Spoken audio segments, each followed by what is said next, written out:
अब वो जो कुछ भी कहेंगे उसको आप बहुत ही ध्यान देकर और सुनेंगे और बुद्धि से सोचेंगे। बोल। तब सूरते पूछे एक बाता, स्वामी देव वेद व्याख्याता।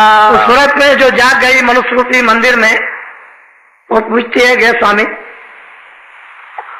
आप अपना भेद वर्णन कीजिए, एक ही बात कीजिए, ये अपना तो भेद कम से कम बताइए कि आप चाहते क्या है, क्या हमारे सबके साथ करना चाहते हैं। बोलो। तब स्वामी ने वचन उचारा, मार्ग कायो वेद बता। बड़े प्रसन्न होकर के उन्होंने उस सूरत को उत्तर दिया कि जो तुम पूछ रहे हो बिल्कुल ठीक है। तो उन्होंने बताया कि देखो मैं तुमको सब भेद बताता हूं। मैं चाहता क्या हूं कि जिससे कि जीवों का इन सुरतों का छुटकारा हो जाए, ये काल के कर्मों के जाल से, काल के माया के जाल से निकल के अपने घर में पहुंच जाए, जहां न माया है न काल है, न जहां पाप है न पुण्य है, न अच्छा न बुरा है, न दुख है न सुख है, न वहां जन्म है न मरण है। मैं चाहता हूं कि ये पहुंचे। तो पहुंचेंगे कैसे? ये तो आप वर्णन करते हो, उसका पहुंचने का उपाय सबका क्या है? बोलो। 5 नाम का सुमिरन करो, श्याम से तमें सूरत धरो। कहते एक काम करो कि 5 नाम जो नामदान मिल जाए उसका सुमरन करो। जब तक 5 नामों का सुमरन नहीं होगा तब तक बच्चा कुछ होने वाला नहीं। 5 नाम का सुमरन करो, इसको तो लो पका है, और श्याम श्वेत में सुंदर करो, उसी को श्याम सुंदर कहते हैं। वो श्याम भी है और श्वेत भी है। श्वेत कहते हैं सफेद, श्वेत श्याम श्वेत।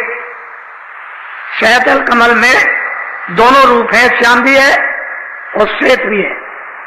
कहते हैं उसमें अपनी सूरत लगा दो, 5 नाम का स्मरण करो। जब आप स्मरण करोगे तो पहले नाम का उसे आप याद करो। तो ये करो कि 5 नाम का जो गुरु विधि जुक्ति दे दे उसी के अनुसार स्मरण करो। श्याम श्वेत में अपनी दृष्टि जमाओ, जो शैतल कमल में श्याम सुंदर, जिनको निरंजन भगवान कहते हैं। ये काम करो।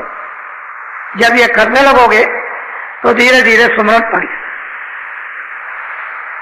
उस सुमरन का फल ये होगा कि दृष्टि आपकी अंदर में एकाग्र होने लगेगी। जहां अंधेरा है वहां प्रकाश हो जाएगा।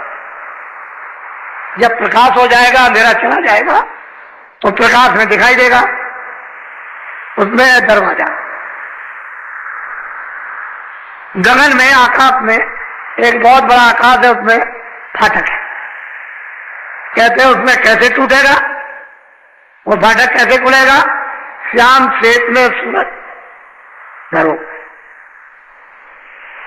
तुम दृष्टि जमाओ एक एकांत लक्ष्य का, और उसे दिव्य दृष्टि से उसका भेदन करो, तो आकाश में छेद हो जाएगा और फराक से फटेगा। इतनी जोर की आवाज होती है जैसे तीनों लोग चुरमुरा गए। छोटी मोटी आवाज नहीं होती, उसके टूटने पर धमाका होता है। लेकिन वो धमाका सूरज को सुनाई देगा आपको। अगर बाहर के कानों को वो धमाका सुनाई देगा तो ये कान के सब के पर्दे फट जाए, इतनी आवाज है। श्याम श्वेत में सूरज, वो श्याम भी है और वो श्वेत, श्वेत तो गुरु बैठे हुए, और श्याम जो है वो निरंजन भगवान है। इन्हीं के भेजे हुए जब यहाँ ठीक करना था इसे धर्म मूवी पाप आत्माओं को, तो इन्हीं के आदेश से राम का अयोध्या में जन्म हुआ था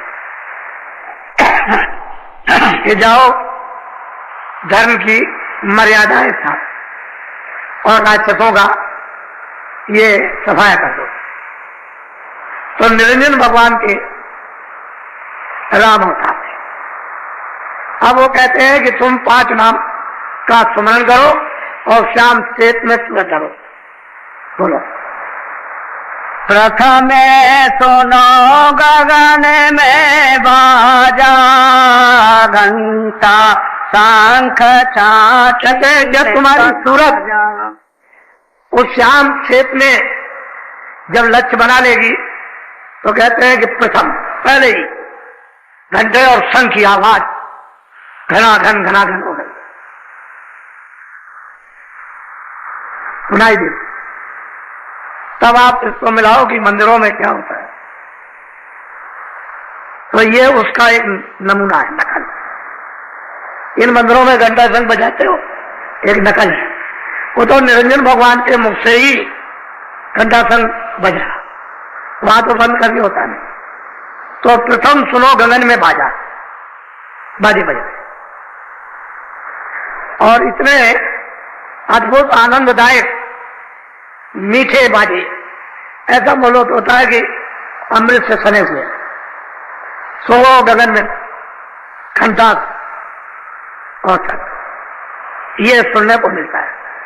जब ये मिल जाए उसको सुनाई दे तो बहुत सी आवाजें चारों तरफ से प्रकट हो जाती है। ऐसा मालूम हो रहा है कि अनंतों आवाजें उसमें हो रही है। फिर उसको धीरे से घंटे और शंख की आवाज को छाट लो। धीरे धीरे धीरे धीरे छाटते छाटते सब आवाजें जो अन्न आ रही थी बंद हो जाए। उस आवाज के सामने वो आवाजें लय हो जाए, बंद नहीं होती, उस आवाज में सुनाई नहीं देती। जैसे कोई अब आवाज हो रही है और आप बोलते रहो छोटी मोटी आवाज से तो सुनाई नहीं देता है, इसी तरह से वो इतनी बड़ी आवाज, यानी इतने बड़े बाजे आवाज करते हैं कि छोटी मोटी वहां पर आवाजें राग रागनी दब जाती, उसके सामने सुनाई नहीं देती। तो वो अपना भेद बता रहे कि भाई ऐसा करना है कि अगर तुमको चलना है तो 5 नाम का स्मरण करो। फिर अपनी सूरत को श्याम श्वेत में रखो। प्रथम में सुनो गगन में बाजा, घंटा। तो जब शुरू हो जाएगा तो ये चढ़ने की सीढ़ी मिल गई, ये पौड़ी है। जब ये बाजा सुनने को मिला बस समझ लीजिए कि पौड़ी मिल गई, सीढ़ी मिल गई, इसको पकड़ के अब चढ़ जाए। बोलो। सहस कमल दल ज्योति लखाई, बांक नाल में जाए। कहते हैं कि ये हमने देखा, सूरत तू उधर चल, ये है, ये त्रिलोकी का नाथ है और 3 लोकों का मालिक है। ये पिंडलोक और अंडलोक और ब्रह्मांडलोक, उसका ये मालिक नाम सहदल कमल में विराजमान है। इनकी आवाज घंटा, इसको सुनो और इसमें मिलो, लय हो जाओ, तो ये खबर पड़ेगी कि ऊपर से भी आवाज आ रही और भी कुछ आ रहा। बोलो। ओंकार और राग धोने लाय, याग पाओती सोन लगा। कहते हैं कि वहां ओंकार की धुन, ओम की, वहां इतनी मधुर मधुर गरजे घनघोरा हो विश्वजन उपल कठोरा, दामे में दमक रही खनमाई खल की प्रीत यथा फिर लाई। जब ये घंटे और शंख की इस धुन में जब सूरत लय होगी तो उधर ऊपर की जो टेढ़ा रास्ता उसमें से आवाजें आ रही हैं, वो है ओम। वहां पर बादलों की गर्जें, गड़गड़ाहटें, मधुर मधुर सदैव मीठी और मृदंग, ताल मृदंग बजते रहे। इतने सुहावने, इतने मीठे ये बाजे हैं। और यह है ब्रह्म। इसकी 3 लोक से अलग है, इसका लोक अलग है, इसका राज भी अलग है, ओम का राज अलग है और निरंजन भगवान का राज अलग। ये 3 लोक के मालिक हैं और वो ब्रह्म अपने ब्रह्मलोक का मालिक, वो अलग है। तो ऊपर की आवाज जब सुनाई देगी तो इसी रास्ते से जब इसमें सूरत लय हुई घंटे